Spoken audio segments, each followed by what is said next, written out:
give God the opportunity to provide for us. And then watch this.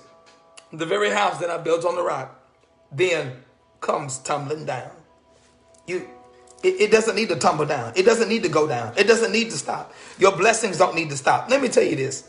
Black people, I'm talking to my folk tonight. We cannot think for 1 minute the blessings that we receive, that's all that God want to do. I want to say that. You cannot think for 1 minute that the blessing that you receive, that's all God gonna do. You can't say that this little job I'm working in, this little money I have, and the kids that I have, and the place where I'm living, that's all God gonna do. You cannot internalize and say, this is it for me. That's a spirit.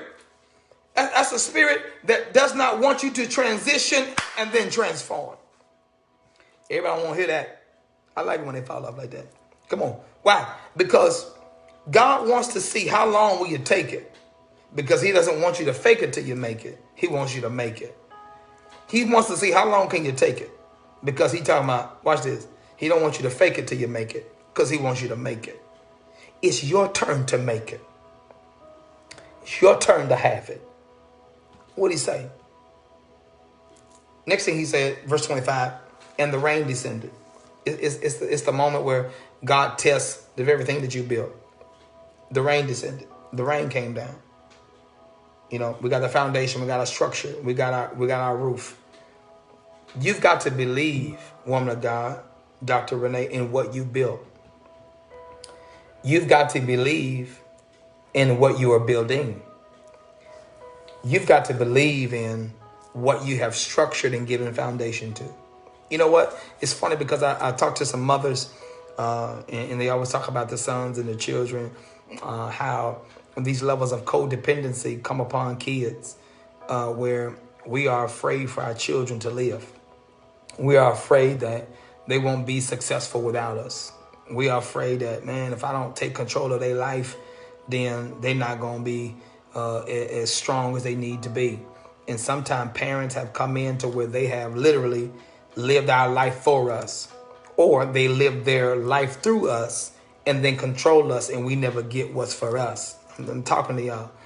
And so we got to be very careful that when the rains begin to come, who's sitting in the house telling you what you didn't do right.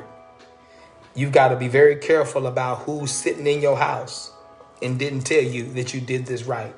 One thing that I had to cut off in my life, I honor and I adore my family, my father, my mother. But you got to remember this, even friends and relationships and stuff like that. But you got to understand this. Your liking may not be my liking. The way I build something may not be the way that you build it. And just because I build it different than you don't mean that it ain't going to work. Y'all better talk to me.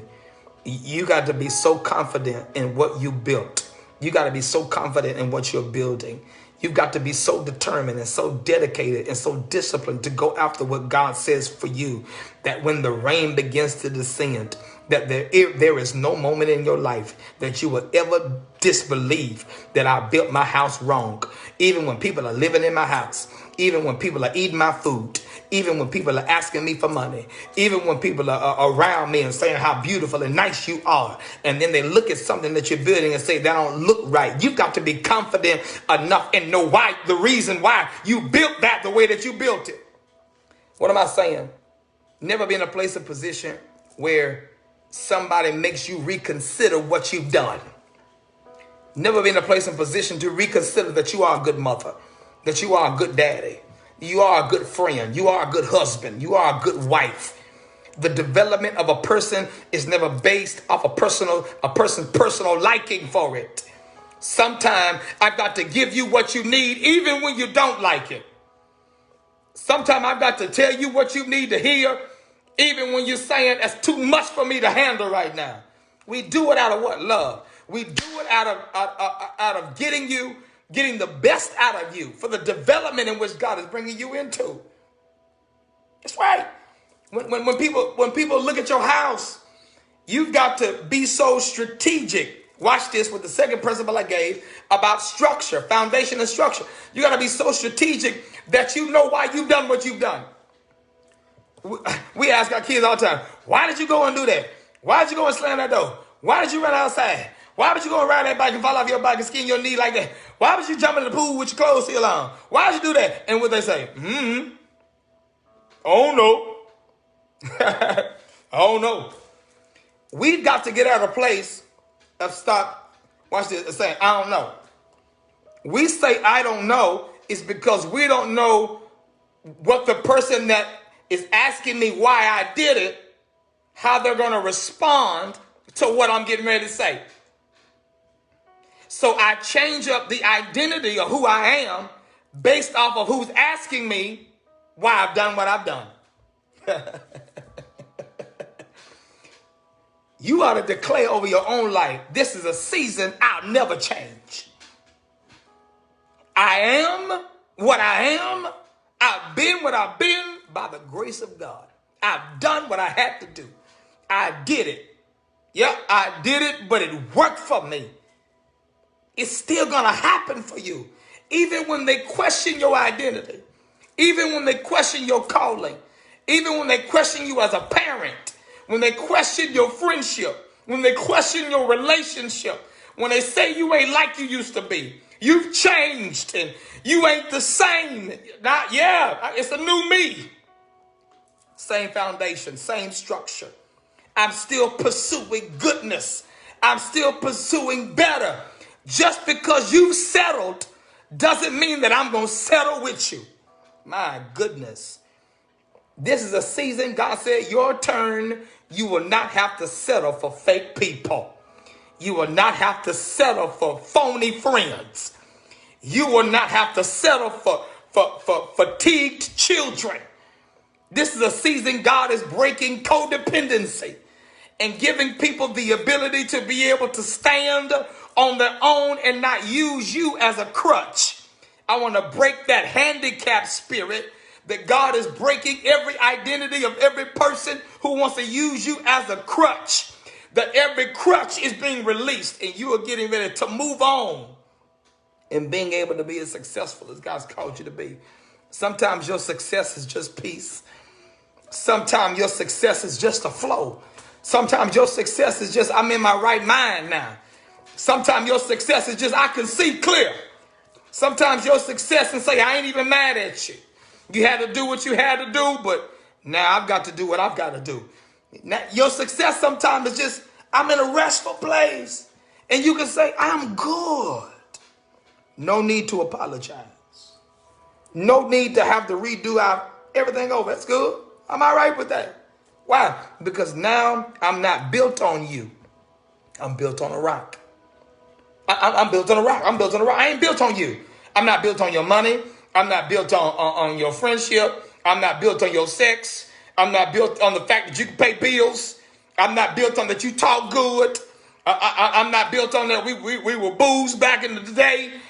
No, I'm not built on that. I'm built on a rock that the gates of hell shall not prevail against the rock that God built me on. We done been through the gates. Enter into his gates with thanksgiving. How you get into the gates of God, how you get your ticket, is you give God thanks. You give God thanks for your life. You give God thanks for your mind. You give God thanks for what you do have. You give God thanks for what he brought you out of. You give God thanks for what he's doing in your body right now. You give God thanks because the pain is leaving your body right now.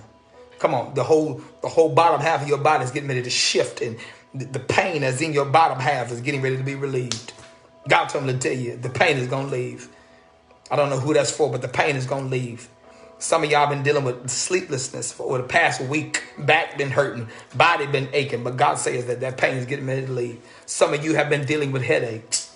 Some of you have been mad and frustrated and don't know why, but God told me to tell you, it has been an attack in the spirit to try to think for you to think of yourself that you're getting sick. But God told me to tell you, you're not getting sick. I'm just showing you how powerful you really are. I'm showing you that you can stand. I'm showing you that you can make it. Come on. That's what God's doing. You built on a rock. What did he say? He said, and the rain descended. That's right. The rain descended. The rain is coming. The rain is coming. What is the rain doing? The rain is watering me. The rain is coming. I used to be a plumber back in the day. It was funny that we used to take water and we would weld these pipes. And when we would weld them, we would run pipes that were called chill water. And they would be for hospitals and they would be for big hotels. And so what the chill water would do is it would be like really like cold water, like 40 degrees, 30 degrees. And it would run through a train system.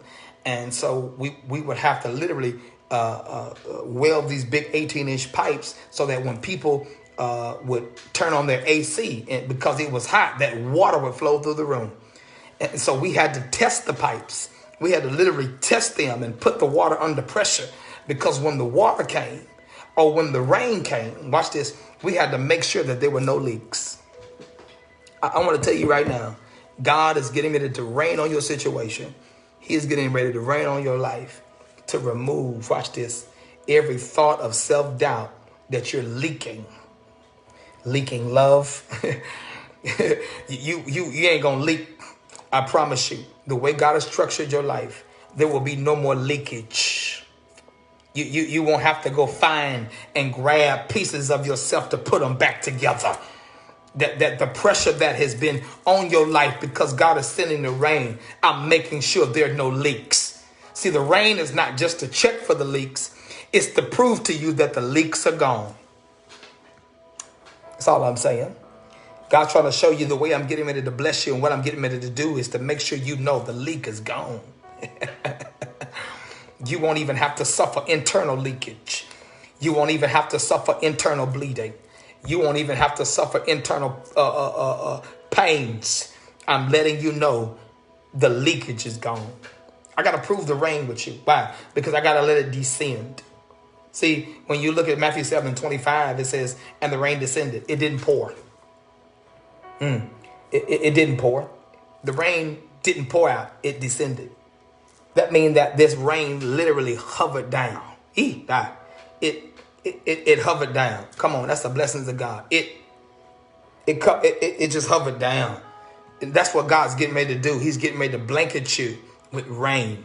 He's getting ready to blanket you as he's doing now, a covering, a shield. Matthew 7:25. Yeah, it descended like the Spirit of God that descended upon Jesus when he was baptized as a dove. It descended. It means that the rain hovered over the house. I want to prophesy over your life that God is hovering over your situation.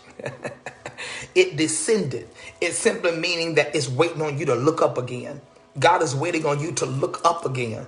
God is waiting on you to look to the hills. God is waiting for you to look back at your house. God is waiting on you to look at your blessing. God is waiting on you to look at the identity of who he's made you to be. It said that the rain descended. It just didn't pour out. See, it's too many people pouring out, and then people are not pouring back in. Too many people have poured out, and they have not been poured back into. And so what happens is God said, I want to make sure that in this season you are full, so you won't have to fake it. I want to make sure that you're full, so you won't have to fake it. God says you are going to be so full of joy, so full of peace, that I am giving you a level of resiliency that the enemy is seated resisting you because he can't handle what you're getting ready to do. See, resistance is built in your life based off of what God got coming to you. God got it coming to you. He said, and the rain descended. It hovered over them. It hovered over the house. It hovered over the foundation, the structure in which you built. It descended. That means that it took its time getting to you. Some people think that things are on delay. Some people believe that, why has not God done this for me? Some people believe that it's taking too long. Why have I got myself into this situation? How do I get myself out of this situation? What do I do with my situation? Who can I trust in this situation? And the rains descended.